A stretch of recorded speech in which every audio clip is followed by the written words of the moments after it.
तभी लोगों को ऐसा लगता है कि ऐसा कैसे हो सकता है। भक्त के चरित्रों को जब सुनते तो लगता है ऐसा कैसे हो सकता है, ऐसी परिस्थिति में भी ऐसा कैसे हो सकता है। क्योंकि तुम मानसिक बुद्धि से युक्त हो और वो भागवतिक स्थिति से युक्त है, इसलिए तुम उसको पार पा ही नहीं सकते।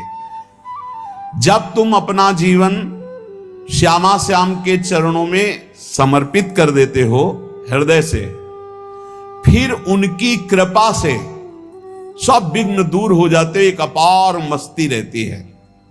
नहीं तो शोक, विषाद, दुख, क्लेश, कष्ट, संताप, भय, उद्वेग ये सदैव सताते रहते हैं। इसी से डिप्रेशन होता है। बार बार नकारात्मक चिंतन, शोक, विषाद, दुख, चिंता, क्लेश, संताप, भय, उद्वेग यही पूरे मानसिक स्तर को नष्ट कर देते हैं। उत्साहहीन जीवन हो जाता है। जब तुम श्यामा श्याम को समर्पित हो जाते हो तो ये सब प्रवेश भी नहीं करते, एक अपार मस्ती बनी रहती है। अब क्या होगा? श्यामा श्याम जो करेंगे वही होगा। श्यामा श्याम पता नहीं कैसा करे, नहीं, वो सदैव मंगल भवन है, वो जो करते महामंगल होता है। यह निश्चय उपासक के हृदय में आ जाना चाहिए। इसलिए अपना सारा मन, सारी बुद्धि, सारा जीवन, प्रत्येक श्वास प्रभु को अर्पण कर दो, फिर देखो तुम निहाल हो जाओगे। दुख, शोक, विषाद, क्लेश, कष्ट, संताप, भय, उद्वेग ये उसी को व्यापते हैं जिसने अपने जीवन को प्रभु के चरणों में अर्पित नहीं किया। इसलिए तुम अपना सारा मन, सारी बुद्धि, सारा जीवन, प्रत्येक श्वास केवल प्रभु को अर्पित कर दो, फिर देख लेना। श्वास कैसे अर्पित की जाती? राधा राधा राधा। बुद्धि कैसे अर्पित की जाती है? एकमात्र निश्चय कि भगवत सुख ही सुख है, ये जागतिक सुख सुख नहीं, ये दुख है, ये ऐसा दलदल है जिससे आज तक कोई नहीं निकल पाया। सारा मन, हम मन से केवल प्रभु का मनन करें, बार बार मन को संसार से हटा के नाम में, रूप में, लीला में, धाम में लगाएं। बहुत प्रसन्नता हो जाती है उस उपासक के हृदय में जो अपना मन बुद्धि प्रभु के चरणों में अर्पित कर देता। भगवान ने तो इसको बहुत उत्तम स्थिति बताया है कि मेरे से कभी वो अलग हो ही नहीं सकता यदि मन बुद्धि अर्पित कर दिया। मय्येव मन आधत्स्व मयि बुद्धिम निवेशय तो निवश्य मयि एव अत ऊर्ध्वं न संशया। बिल्कुल संशय नहीं, वो मेरे में ही निवास करेगा जिसने मन और बुद्धि अपनी मेरे में अर्पित कर दी। बहुत प्रसन्नता रहेगी उस उपासक के जीवन में जो अपने आप को मन बुद्धि सहित प्रभु के चरणों में समर्पित कर दिया है। भगवान का आश्रय लेने वाले की पहचान है हर परिस्थिति में प्रसन्न रहना। देखो आप भगवद आश्रित हो कि नहीं, देखो अनुकूल परिस्थिति में तो सब प्रसन्न रहना, लेकिन प्रतिकूल परिस्थिति में प्रसन्न रहना ये भगवान के भक्तों का लक्षण है। हर परिस्थिति में प्रसन्न रहना ये भगवान के भक्तों का लक्षण है। आनंदगन भगवान का आश्रय मिलते ही आनंद छा जाता है हृदय में। उनके पास आनंद का अभाव होता ही नहीं है। जैसे सूर्य का प्रकाश उदय होते ही सूर्य का प्रकाश संपूर्ण अंधकार को नष्ट कर देता है, ऐसे ही भगवान का संपूर्ण आश्रय लेते ही सब दुख चिंता शोक नष्ट हो जाते, आनंद ही आनंद। तुम भगवान के मंगलमय रूप को नहीं जानते हो, पर उनके मंगलमय भाव को, विधान को मानना शुरू कर दो। जो भी होता है मंगलमय होता है। हमने जीवन में देखा है, अगर इधर कोई बहुत बड़ा सुख दिया तो देर नहीं लगेगी, 24 घंटे नहीं व्यतीत होंगे और ऐसे दुख दे देंगे, जिससे दोनों का समान भाव रख करके ना दुख में तुम भूलो प्रभु को, ना सुख में फूलो, सीधे भगवत मार्ग में चल। पूरे जीवन की बात देखा है, भगवान के मंगल विधान में सदा सर्वदा सुख ही सुख है, इस बात को मान के प्रसन्न हो जाओ।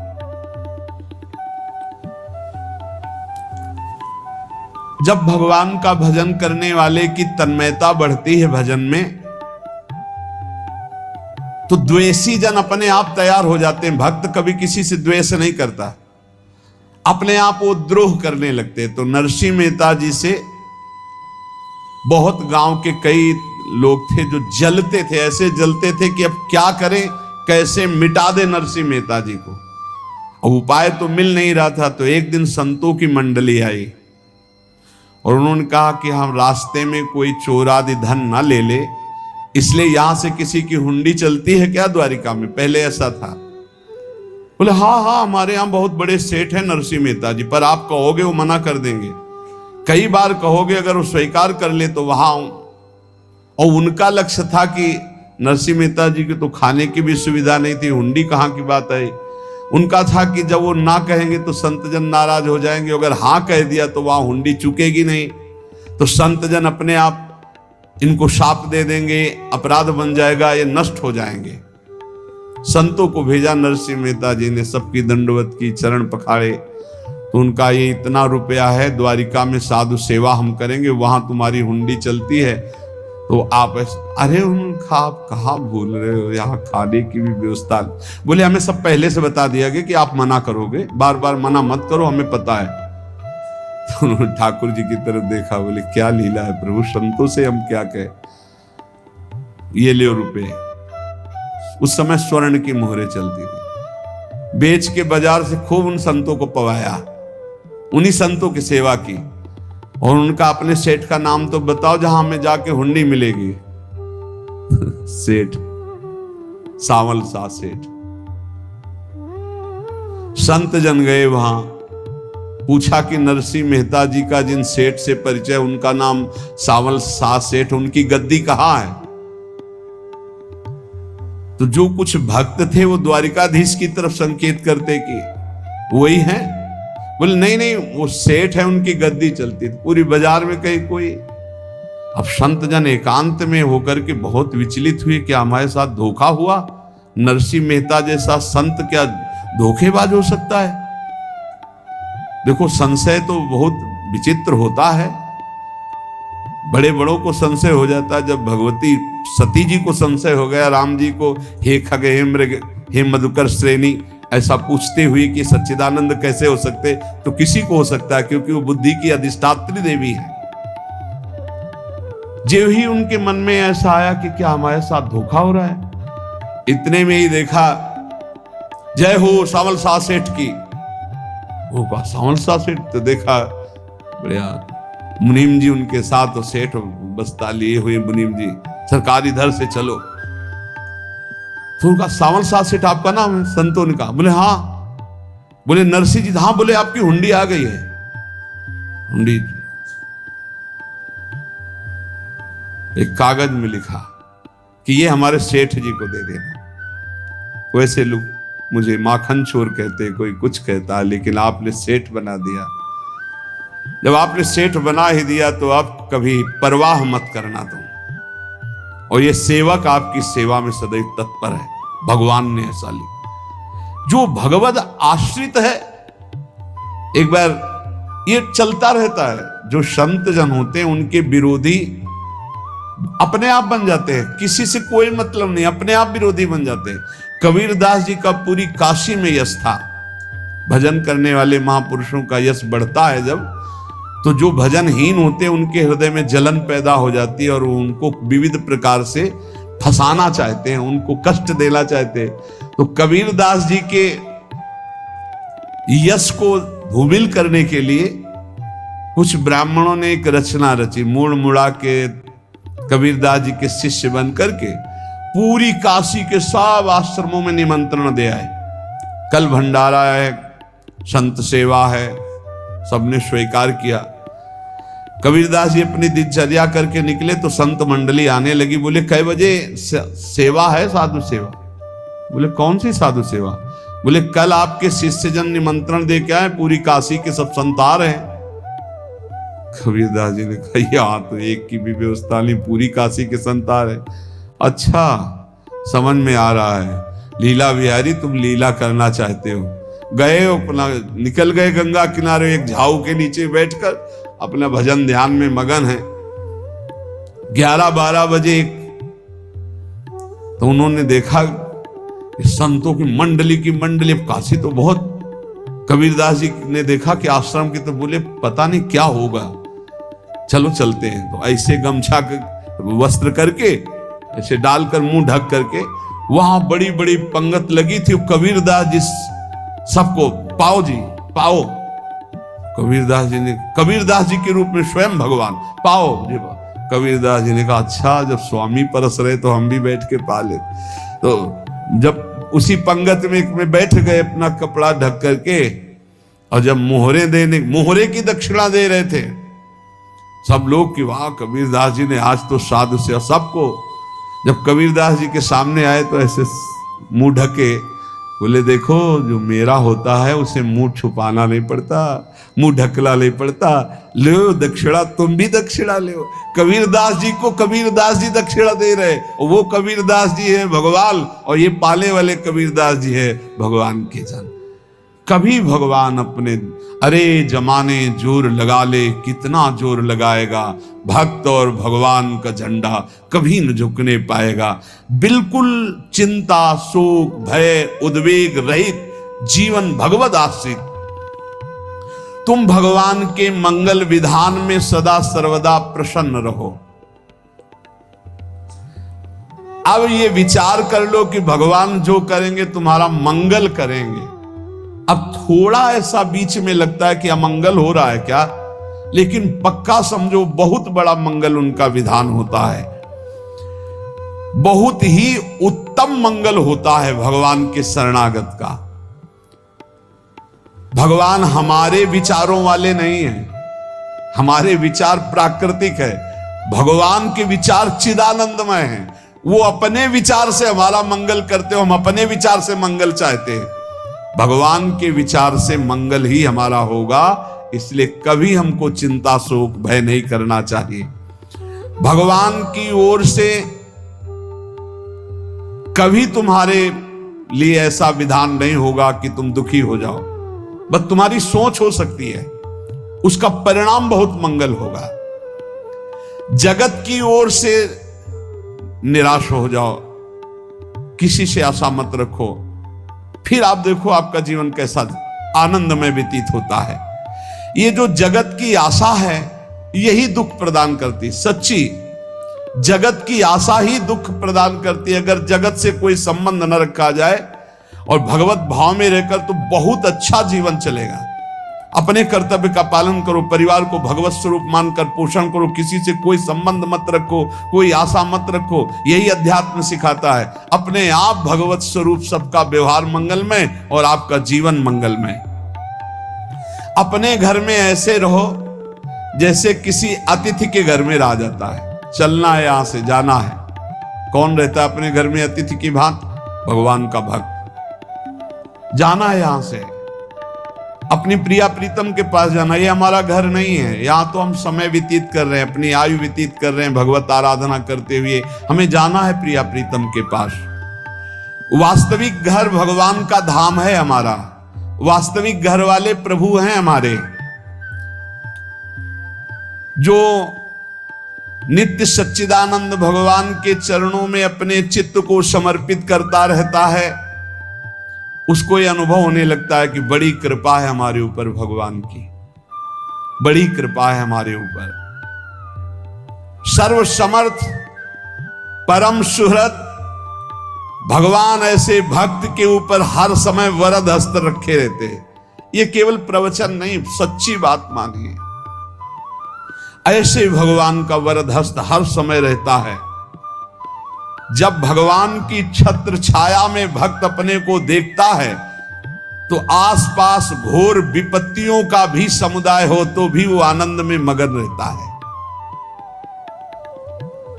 हर हालत में आनंदित रहना ये भक्त का स्वभाव है। भगवान ऐसे भक्तों को प्यार करते हैं जैसे कछुआ अपने अंडे को बाहर रख आवे और रात दिन उसका चिंतन करे। जब भक्त भगवान को समर्पित होता है तो भगवान रात दिन उसकी ऐसे चिंतन सुरक्षा करते हैं।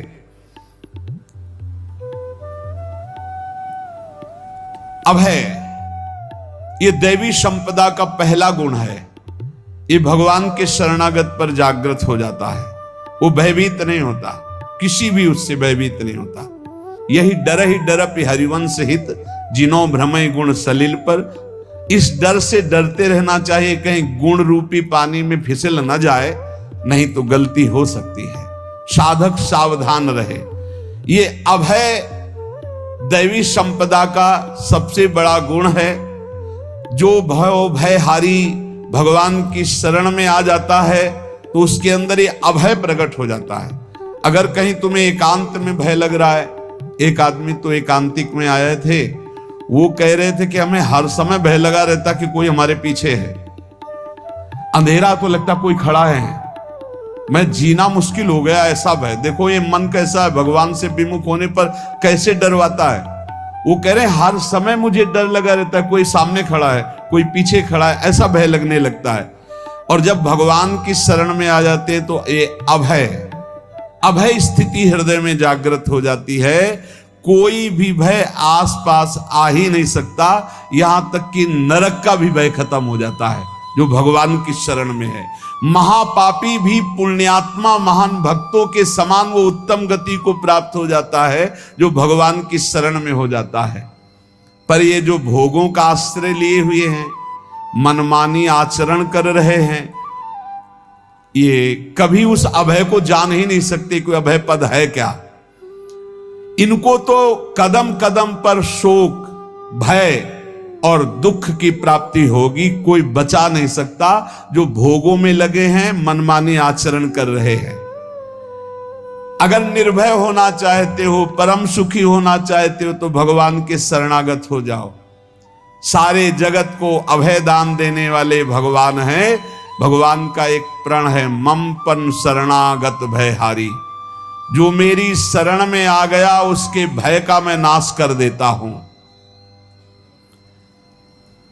साधना में अवस्था मन की मानी जाती है कि आप कितने अच्छे साधक हैं।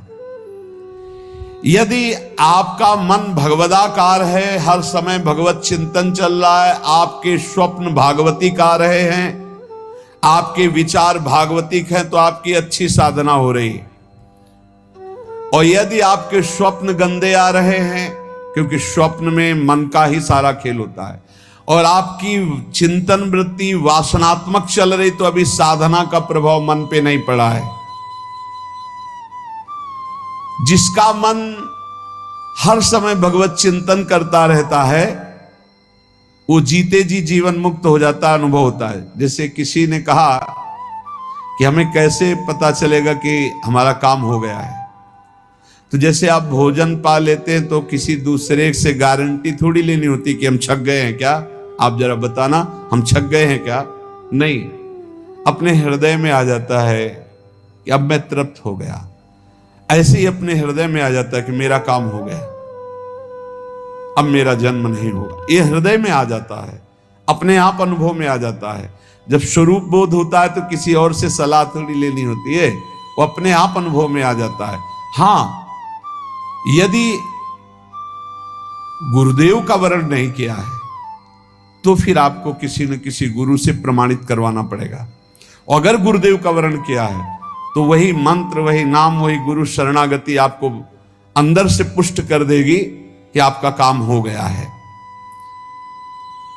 विषय चिंतन करता हुआ मन विषय आसक्ति को प्राप्त होता है। विषय आसक्ति को प्राप्त हुआ मन बार बार जन्म, मरण और नरक को प्राप्त होता है। बस ये विषय चिंतन हटाना ही प्रमुख कर्तव्य साधना का है।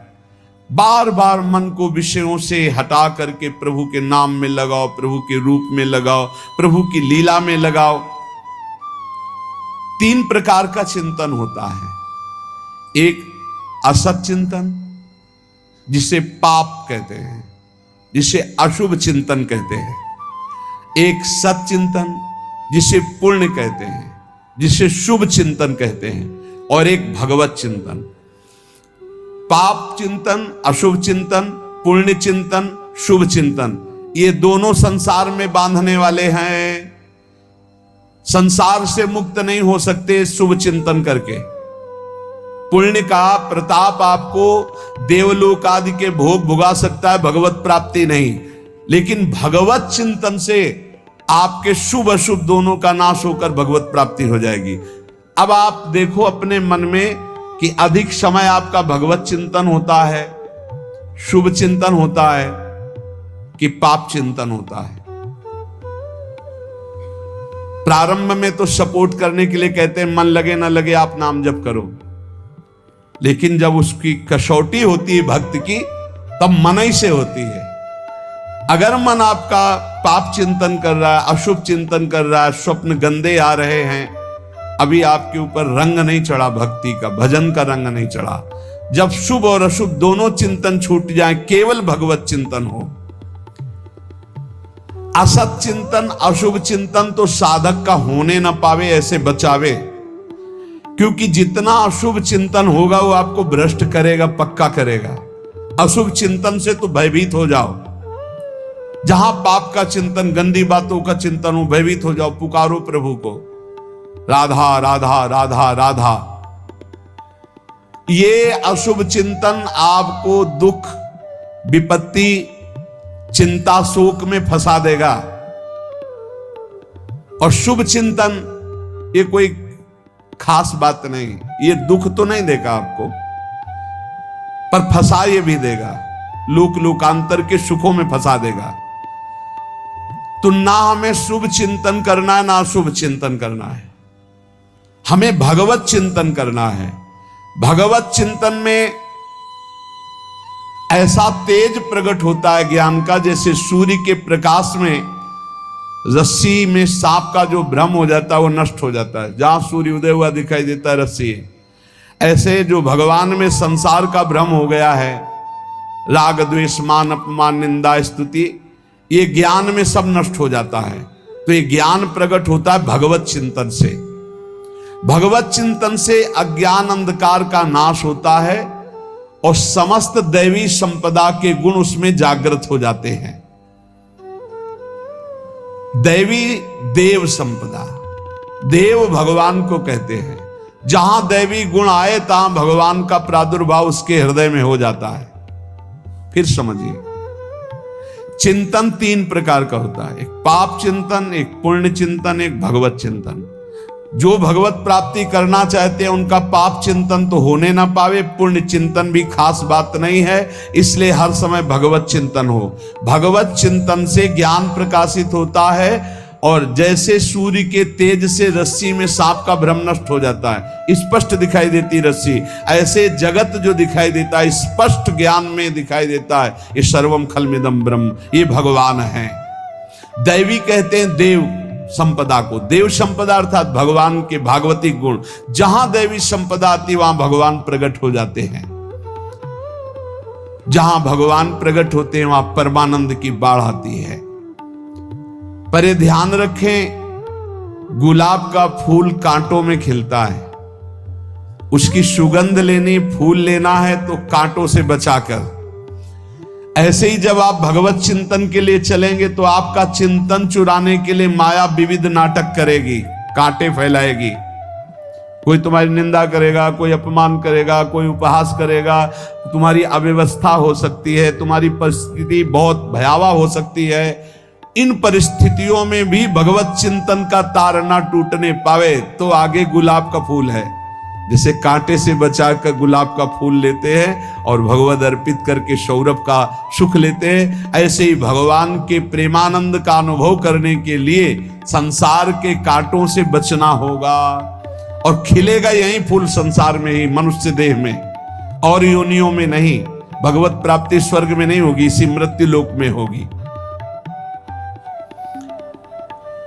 पहले मन नहीं लगता भगवत चिंतन में, भगवत चिंतन जबरदस्ती करना पड़ता है। भगवत चिंतन जे ही प्रारंभ करोगे ते ही बहुत बाढ़ आ जाएगी पाप चिंतन की। ध्यान दीजिए, बहुत लोग प्रश्न करते रहते हैं कि हम जब भजन में बैठते हैं तो बहुत गंदी बातें आती, मन बड़ा चंचल होता है, भाग जाता है। ऐसा प्रारंभ में जब कोई भगवत चिंतन प्रारंभ करता है तो उसका मन विषयों में भागता है, गंदी बातों में भागता है। अब लोग कहते पहले तो हमारा चिंतन बढ़िया होता था, अब चिंतन नहीं होता। तो कोई सिद्ध पुरुष थोड़ी हो गए, तुम्हें जबरदस्ती चिंतन करना होगा। जगत के प्राणी में जहां मन जाए तो इसमें भी भगवान, पदार्थ में मन जाए तो उसमें भी भगवान, जहां जहां मन जाए वहां वहां भगवान देखो, या मन को हटाकर नाम मंत्र में लगाओ। ऐसे भगवत स्मृति जागृत की जाती, बार बार प्रयास करना होता है।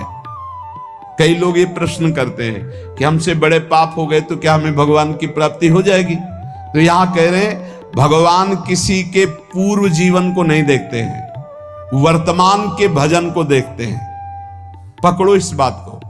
अगर वर्तमान में आज आप सुधर गए हो, नाम जप कर रहे हो, तो आप भक्त हो। ये गीता जी में भगवान ने कहा, अपिचेत सुदुराचारो भजते माम अनन्य भाग साधुरेव समंतव्या सम्यक व्यवसिता। ऐसा बहुत दुराचारी पहले रहा है, बाद में उसके मन में आ गया कि भगवान के सिवा हमारा कोई कल्याण करने वाला नहीं, हमारा कोई नहीं। तो भगवान कहते हैं मैं उसे साधु ही मानता हूं, उसे साधु बना देता हूं। भगवान किसी के पूर्व जीवन को नहीं देखते। बहुत बढ़िया बात है। कल तक हम क्या करते रहे भगवान नहीं देखते, आज क्या कर रहे हो ये देखते हैं। यदि आज आप भजन में लग गए हो, अच्छे आचरण कर रहे हो, तो आपको भगवत प्राप्ति हो जाएगी। भगवान ये नहीं देखते कि पूर्व में पुण्यात्मा रहा है कि पापात्मा रहा है। भगवान वर्तमान में देखते कि मेरा भजन कर रहा है, बस इसी से कल्याण कर देते हैं। पकड़ो इस बात को, तो कभी प्रश्न नहीं उठेगा कि क्या हमको भी भगवत प्राप्ति हो सकती है क्या। हमारा मन यदि श्री भगवान को चाहने लगे तो श्री भगवान हमारे मन में ही आकर बस जाएंगे।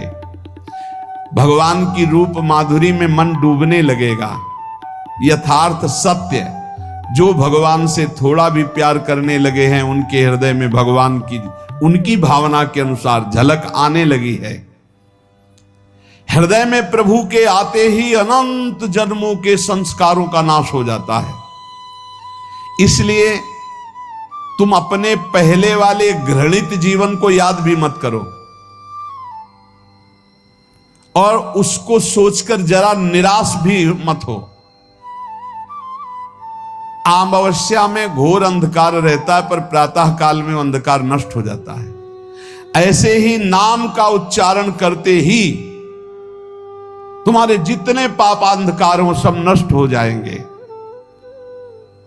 तुम चाहो कि एक क्षण भी प्रभु को ना भूलो। अब वर्तमान में ऐसी स्थिति बनाओ। जो प्रभु को नहीं भूलने की चाह करता है कि मुझे ऐसी स्थिति प्राप्त हो कि मैं कभी प्रभु को ना भूलूं, तो सच्ची मानो और कोई बात भगवान सुने ना सुने, ये बात जल्दी सुन लेते हैं। भजन की मांग करो तो बहुत जल्दी भगवान पूर्ण करते हो। भजन जिसका चलने लगा तो फिर लोक लोकांतर के सारी रिद्धियां सिद्धियां सुख वैभव तो उसके चरणों में लौटते हैं।